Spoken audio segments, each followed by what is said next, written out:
The Second Sex is a groundbreaking work of feminist philosophy by French existentialist philosopher Simone de Beauvoir. First published in 1949, the book provides a comprehensive analysis of the status of women in Western civilization and argues that women have been systematically oppressed throughout history. The book is divided into 2 volumes. The first volume examines the ways in which women have been relegated to second-class status in society, arguing that this has been a result of cultural and historical factors rather than any inherent differences between men and women. De Beauvoir traces the history of women's oppression, from ancient Greece through the Middle Ages and into the modern era, and argues that women have been excluded from the public sphere and denied access to education, politics, and the professions. The second volume of the book focuses on the ways in which women can break free from their oppression and assert their autonomy.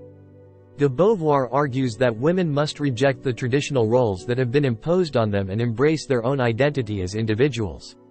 She argues that women should be free to pursue their own interests and goals, rather than being forced into the role of wives and mothers. Throughout the book, de Beauvoir employs a critical and philosophical approach, drawing on a wide range of sources to support her arguments. She also addresses criticisms of feminism and offers her own vision for how society can be restructured to allow women to achieve equality with men. The conclusion of The Second Sex is a call to action for women to challenge the status quo and assert their own independence. De Beauvoir argues that women must not accept the roles that have been assigned to them by society, but rather must define themselves on their own terms. She calls for women to unite and work together to bring about social and political change, and to create a world in which women are treated as equals to men. Overall, The Second Sex is a powerful and influential work of feminist philosophy that has had a profound impact on the women's rights movement. It argues that women are not inherently inferior to men, but have been held back by social and cultural structures that can and should be changed.